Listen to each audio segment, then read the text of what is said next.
What makes a park a park? Is it the creatures that live in it? Is it the views? It's different to each visitor. But for Summit Metro Parks, our mission has always been conservation-based, while providing a safe escape into nature. Throughout the last century, though, something has been missing from Cascade Valley Metro Park. A piece of connective tissue that ties this metro park together with surrounding green space. A piece that once was vibrant and full of life. A piece called Valley View.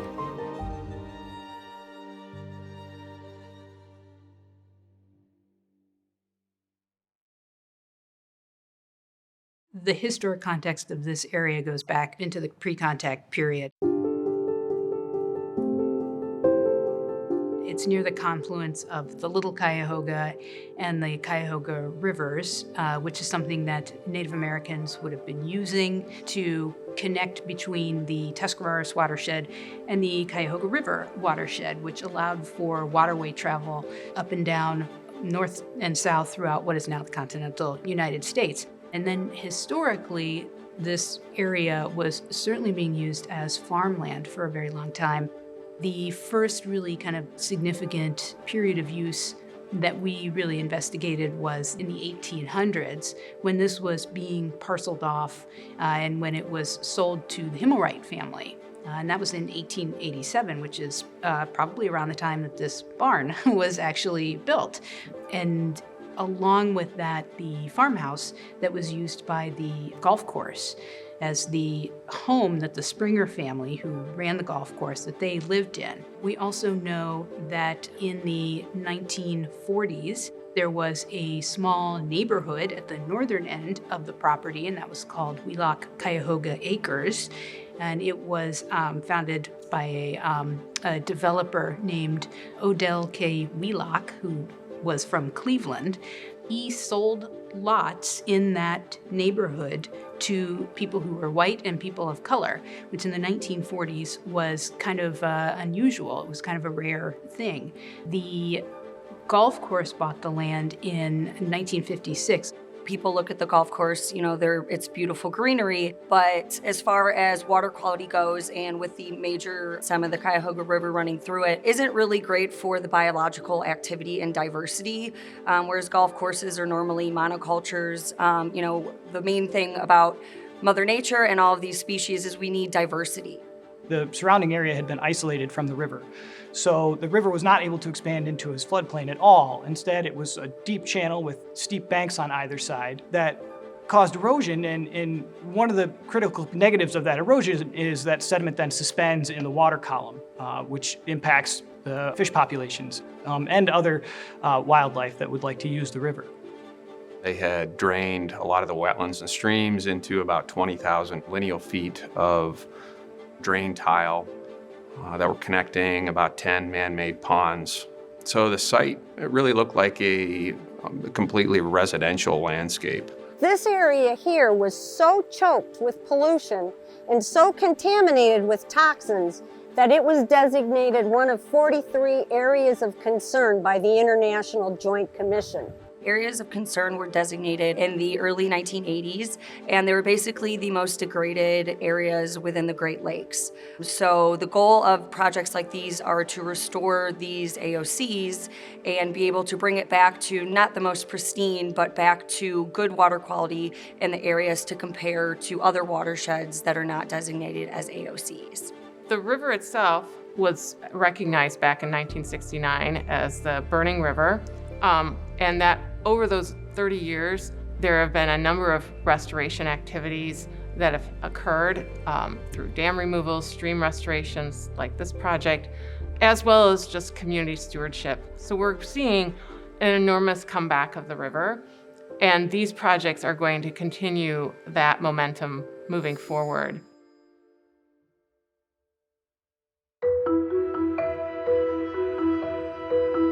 In 2016, Summit Metro Parks acquired the Valley View area, but this story begins much earlier.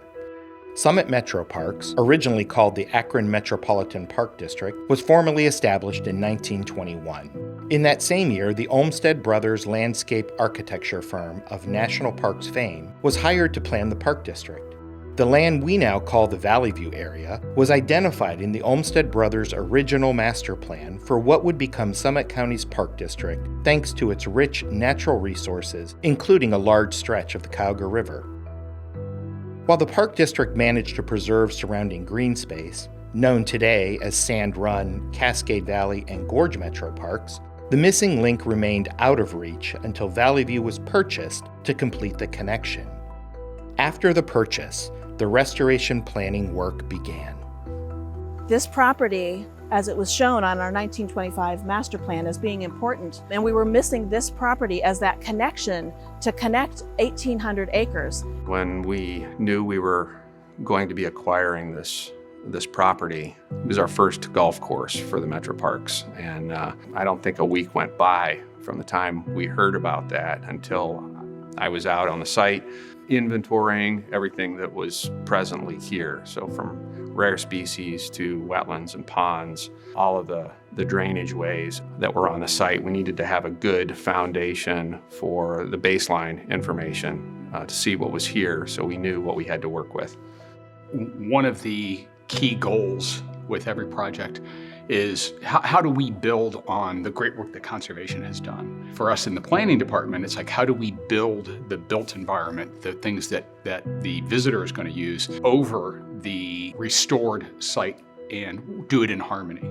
The goals of the project were centered around fish habitat, restoring the hydrologic connection of the river to its floodplain, and increasing the capacity within the channel, and which was part of the connection with the floodplains. Before this project, in the river itself, it was almost like a little bit of a desert. And what we mean by that from a habitat perspective, there wasn't a lot of places for fish and macroinvertebrates to live. So what we did as part of this project is we kind of systematically went down through the river and put in important things for the fish. We're here today on the Cuyahoga River to do some habitat assessments. There's been a lot of interest in lake sturgeon conservation, and we are going to be assessing the habitat, make sure it's suitable for lake sturgeon spawning. Lake sturgeon are looking for areas with cobble or gravel substrate with decent flow to keep water moving over those eggs within the substrates. And then once those eggs hatch, those young fish are going to be looking for some slower areas that are more sandy and gravelly. Things like the leveed portion of the river, we knew those berms had to come down if we were going to make the river functional again. We knew we wanted to daylight all of the water that were in the drain tiles, restore the ponds to natural wetlands, and address all of the non-native and invasive species that were there. Basically, we just took it one by one in a sort of a natural order. First thing was the lawns. We had 160 acre of lawn that we didn't want to develop into a seed bank.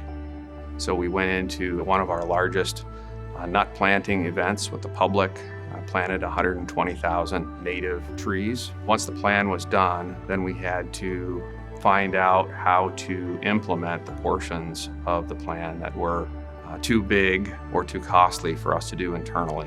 So we're always looking for wins when we're working on a project. So when the road was built, as over 5,000 feet of the river was restored, and in doing so, material was taken from the river. We had it tested, found out, hey, that's a great material to use as a base material for the road. Public access is not a requirement when selecting projects to be funded, but it is something that we all like to see, right? These are our public dollars, so why not let the public see the investment and have access to that investment? This area, in Ohio in particular, is one of the most settled areas for refugees who are coming into the United States.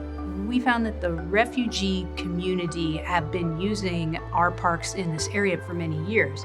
So when Valley View kind of came on the table, one of the things that we wanted to do was reach out to them and say, if we're starting from scratch, what is something that would benefit your community? And a couple of those things were having a place where they could sell goods, or where they could have food stalls and things like that if they have festivals and whatnot. Another thing that almost everyone asked for was stage area so that they could do musical performances or dance performances or kind of special events. With the planning complete, vendors selected, and schedules set, it was finally time to get to work. So the Himmelreich barn that we're sitting in was formerly a dairy barn, but when we acquired the property in 2016, it was the clubhouse for the golf course. And it's like, so how can we use this building? So the barn had 2 floors. We ended up taking out the 1 floor to expose the framework. We have sound deadening in here. The material that was taken from the floor above was used to clad the first floor. The concrete floors are the original floors that were part of the clubhouse. They have a lot of patching that was done, but we polished them and left them intact. There's a large events area in the back that tents could be set up. We also have an area for food trucks and for event tents. The outside of the site is set up to handle weddings, from small events all the way up to big events where we could have a tent in the back if somebody wanted to have an outdoor wedding. So there's been a lot of changes that have occurred in here, but the fabric here is all original. So what we did on this microcosm part of the site where the barn is, we transferred a lot of the stormwater in the rear into a channelized area where it actually doubles as a play rock area. Kids can play in it, it's interactive.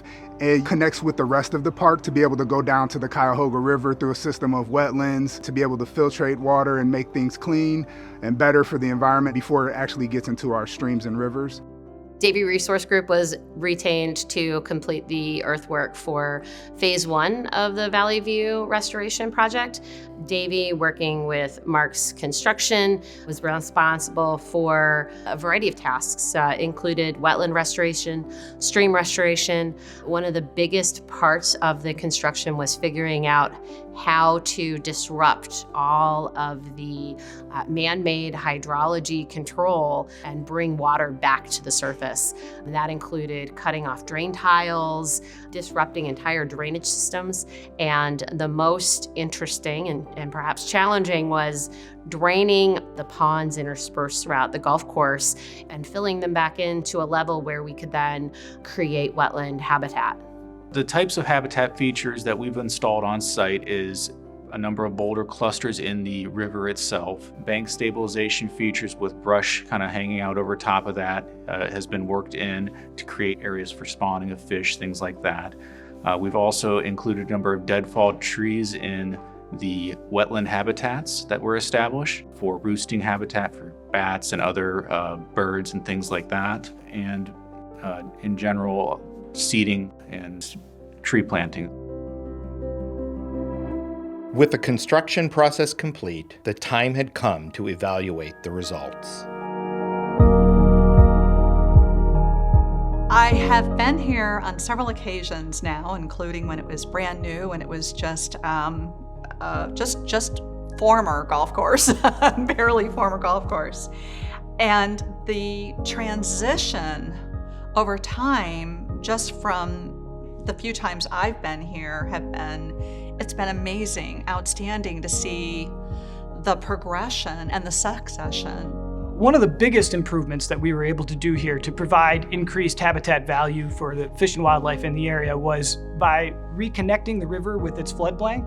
That helps to increase the water clarity and the oxygenation in the water. It also provides that sediment, as it's deposited on the surrounding floodplain, it provides really great material for vegetation to reestablish. Oftentimes fish are they're looking for areas where they have some sort of shade or protection. Monitoring of the river has shown significant improvements in the fisheries quality. The number of fish species that inhabit the stretch of river has grown from 18 to 28.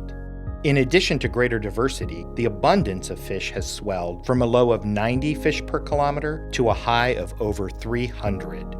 Sensitive fish, such as hogsucker and river chub, once rare, now dominate the waters. The overall response of wildlife is equally impressive. Bald eagles, green herons, and spotted sandpipers are regular visitors to the restored habitats, And our scientist volunteers have documented over 500 species of plants and wildlife that now inhabit this former golf course. If you protect contiguous land along the river, you are absolutely enfolding the river in protection. And this is a perfect demonstration of that.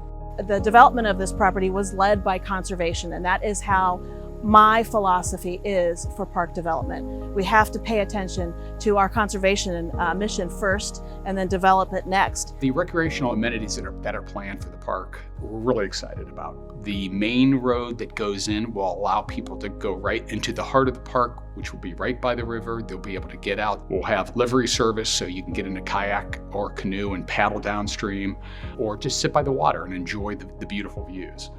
Park District came together, and not just internally with Summit Metro Parks, but our external partners from the city of Akron to NOAA and Great Lakes Restoration Initiative, the Cuyahoga RAP. We had so many great players, the contractors involved. I mean, so many people came together and made this project happen, and it was inspiring to see how that it all just fell into place, and everybody was all excited about it. There was a lot of energy there. I think this project is really great because our main goal is to protect human health and the environment. So to be able to combine those two with the public and the human health as well as the environmental restoration here, I think is a really great opportunity. It's good to remember how we got where we are with this project. And none of us could have done it on our own. And we had federal, regional, state, local, and for-profit, nonprofit partners working together to get this amazing project completed. With this property, with so many ways to enjoy it, paddling, hiking, picnicking, birding, we've got artists that are painting here. This is the template that we would use going forward for any new parks that Summit Metro Parks would have.